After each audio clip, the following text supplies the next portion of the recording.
れてみませんか？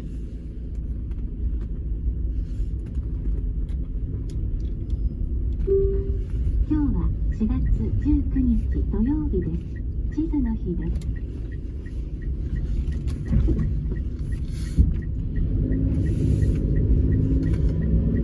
Grabing pags guys, oh.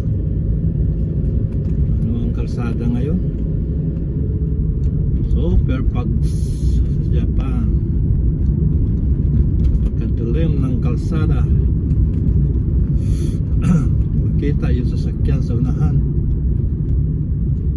Ako, yan, may nag-parking. Di pa naman nag-hazard.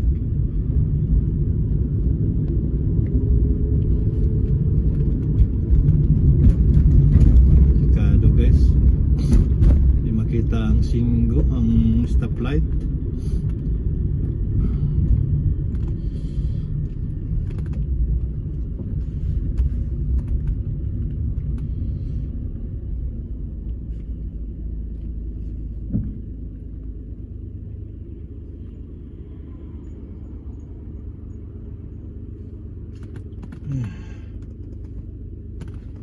Magalaw-galaw to.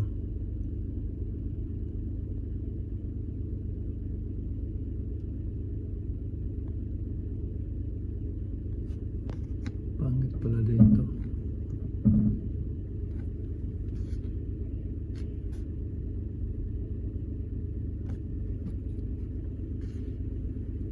Sabado ngayon guys dito sa sa Japan.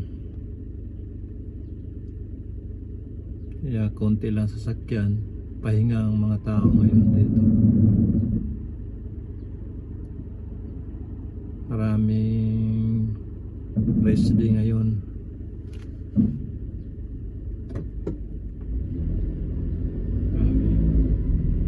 Makita yung sasakyan sa unahan.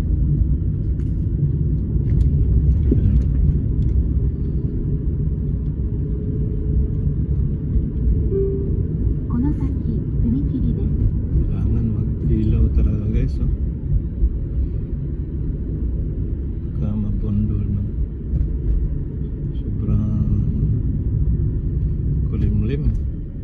Kulimlim pags.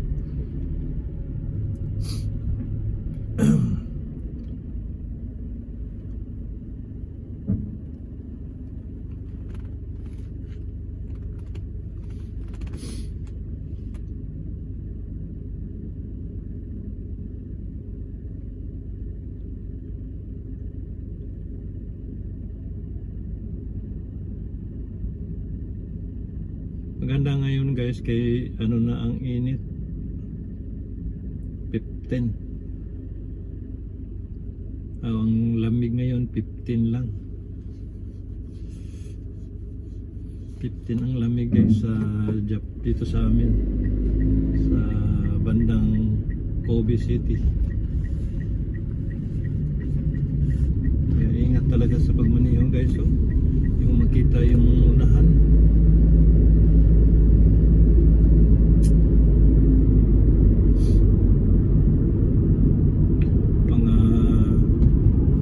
Meters lang ang kayang makita ng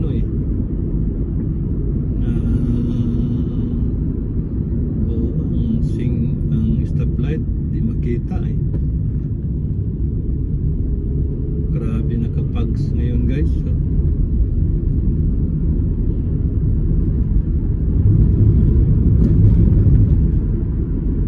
Ganito ng ngayon guys. Ibig sabihin ito guys, may mapapunta ng mainit na dito sa Japan.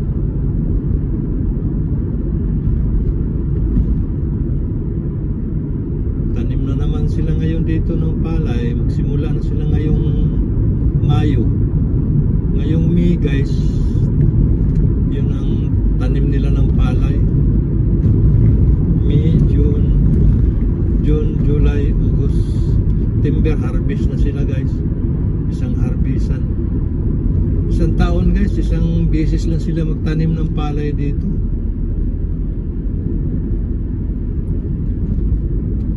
Pero nagtaka lang ako sa ngayong taon na to, biglang nagmahal ang bigas nila guys. Biglang nagmahal times 2 ang presyo. Kung noon yung 10 kilo kasi dito guys, noon pag ang presyo is 3,000 lang guys. Yung murahin yan ha. Yung mahalin ano na yan, 4,000.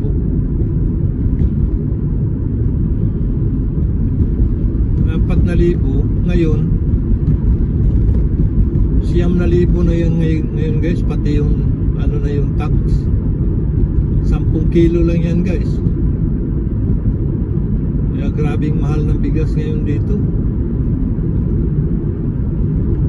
Saka mahal talagang bilihin. Mahal na bilihin ngayon. Kahit saan ka magpunta dito sa Japan, grabing mahal ng bigas nila. At sa mga bilihin, ang mahal-mahal. Pero yung sahod nila, ganun pa rin. Hindi pa umaangal sila, hindi pa sila nagreklamo na ganun ang presyo ng bigas nila, bakit ang mahal, bakit yung gasolina rin nagtumaas din. 176 yen ang regular. Regular ang ginagamit ko. Ibig sabihin ano rin, nasa 60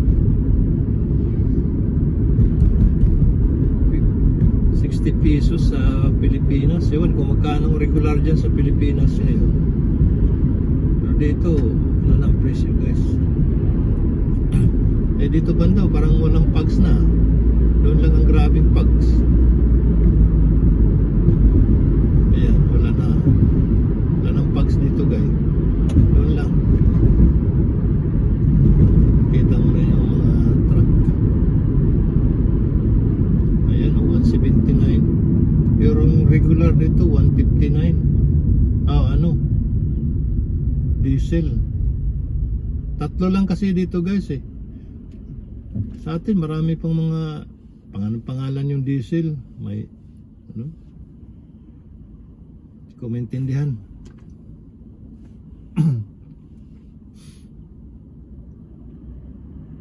Minsan nalilito din ako dyan sa Pilipinas. Kung todo mag-tubil ka, ang daming pangalan ng mga diesel dyan. Dito di naman. Basta diesel. Pag regular. Premium, ganun dito.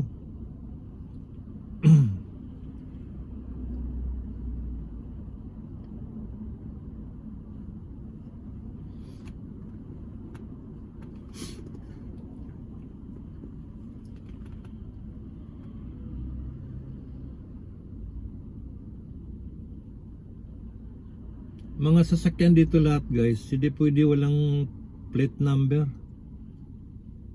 Kailangan may plate number ka, kung wala hindi ka pwede. Ewan, ang bilis talaga nila. Pag restro mo, magparestro ka dito guys sa sasakyan, ano, isang araw kukunin ng alas 3 half day. Alauna kukunin yan guys, alas 4 ibalik na sa'yo. Kompleto na yan. Hindi kagaya sa atin, ang tagal bago marehistro, proseso. Dito kukuha ka rin ng driver license, ang bilis. 2 oras uwi ka na, kompleto na yan. May seminar na yan ha.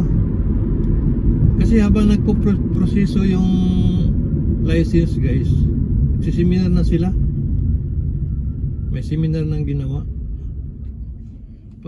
Ang bilis kasi pag nakapila sa umaga doon sa ano nila, yung isang linya lang yan, one line, pero pagdating doon sa ano, pagpasok one line, pagdating doon sa code number, yung number mo, kuha ka ng number, tapos lalabas yung lalabas yung form, pilapan mo, pasa mo kagad, bayad, tapos check up sa health, mata, sa puso mo, yung blood pressure mo, katapos wala na. So ka na doon sa room. Mayroong mga room guys na parang sa atin yung eskwelahan sa elementary. Nandoon yun. Bawat room 40 na tao ang pasok doon.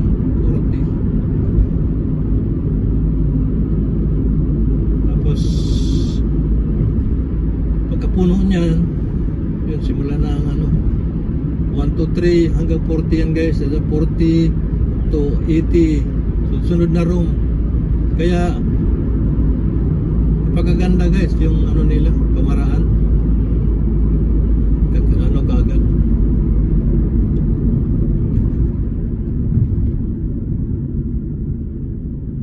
Kilos, parang nagmamadali yung puting sasakyan na.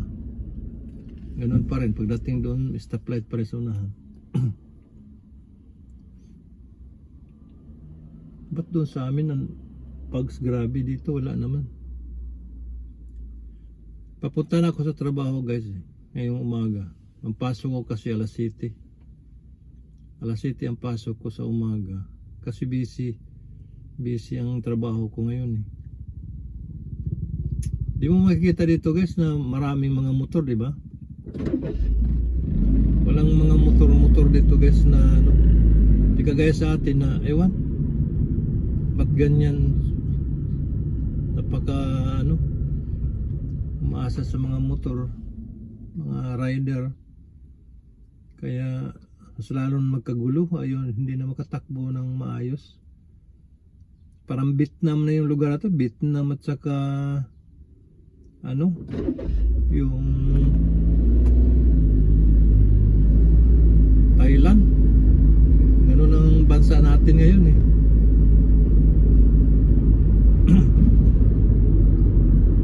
sayang dito kasi yung mga motor nila kanila talaga, made in Japan. Sa atin mga made in China. Bihira lang made in Japan dyan, kaya ang China na mayagpag, diba guys? Yan yung mabilis-bilis, nandun pa rin siya, stuck pa rin siya doon. Ganun na nangyari sa atin guys. Sa kung yung mga motor na yan, yung mga ginagamit natin ay pang Pilipinas rin, Pilipinas ang gawa, ayos sana tayo.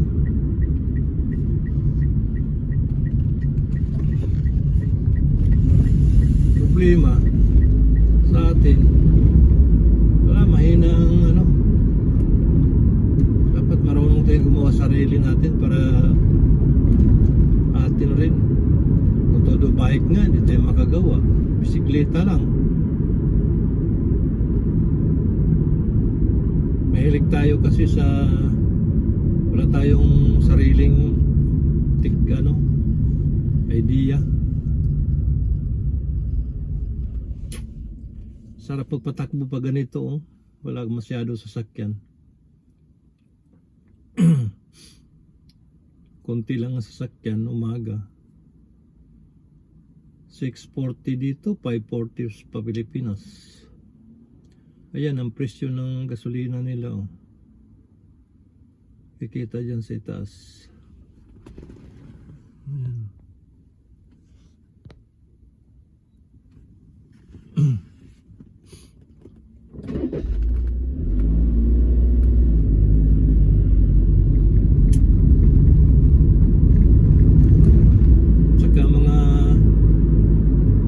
Kasing jeep dito guys, walang jeep. May mga sakyan dito, talaga. Yung mga bus naman nila dito guys, yung mga malalaki malaki sa mga kalsada lang ng mga ganito at saka yung highway. Yung ano, may maliit sila na bus guys, maganda na bus. Kontento ka talaga sa serbisyo ng Japan guys. Yung bus nila ang gaganda ng yung papasok dyan sa mga tulad na siya sa atin, mga subdivision. Papasok yung bus dyan, hindi hindi kalat, para lang malaki lang konti sa van na ano, van na 350. Pero kontento ka talaga guys, ang ganda sa loob, kompleto. Saka hindi sila basta-basta humihinto sa mga ano, meron silang bus stop talaga. Kailangan kung galing sa bahay mo 100 meters, lakarin mo yan. Kasi ang bawat ano dito guys, bawat ano yan, yung bawat 1 kilometer may ano, bus stop. 1 kilometer, 1 kilometer. Kaya kung 10 kilometer, 10 hinto niya yan. Sa atin hindi. Sa ano lang yan guys ha, yung 1 kilometer sa downtown. Tulad nito, ang dumadaan dito, maliit na kalsada, bus na maliit. Ano dito, hindi kalakihan yung kalsada, sikip eh. Iwas disgrasya. Kaya bawal dyan ang ano, bus na maliit. Malaki.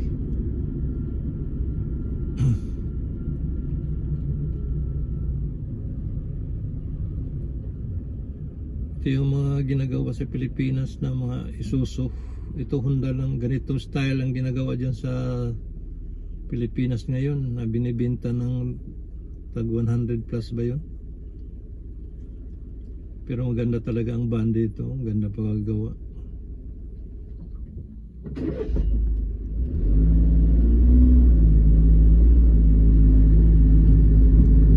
Perfect.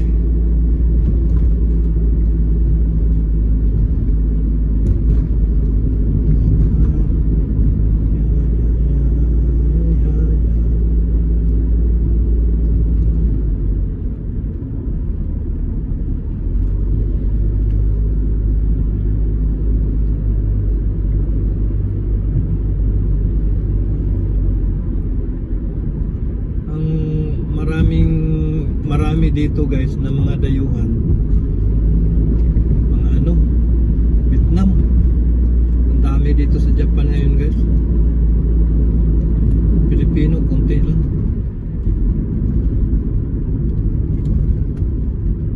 Hindi masyado sila kumukuha ng Pilipino. Meron mang kumukuha pero ilan-ilan lang. Gusto kasi nila sa ang mga Pilipino, pinakamarami dyan 10.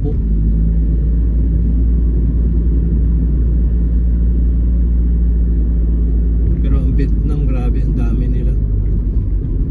Ngayon bumalik naman daw, balik na yata rin yung China dito, ewan.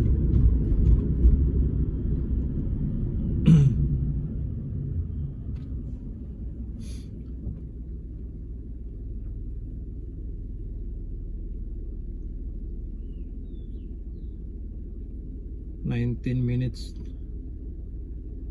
ilang kilometer.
nagmaneho ka sa sakyan mo, focus ka talaga lang dyan sa sa bila mo, di ka nag-iisip, di mo masyado anuhan yung tulad sa atin na baka may tatawid. Hindi ganun guys. Ayan.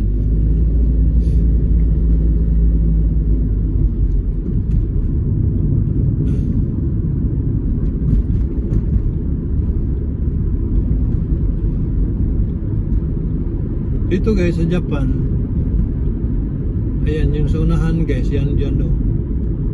Tambakan niya ng tubig guys. Dyan tinatambak yung mga tubig pag umulan. Dyan papunta. Kaya sila dito walang, pag umulan diretso dyan tambak. Tapos pag umapaw lalabas na naman. Dito ako nagtrabaho guys dyan. Sa ano na yan.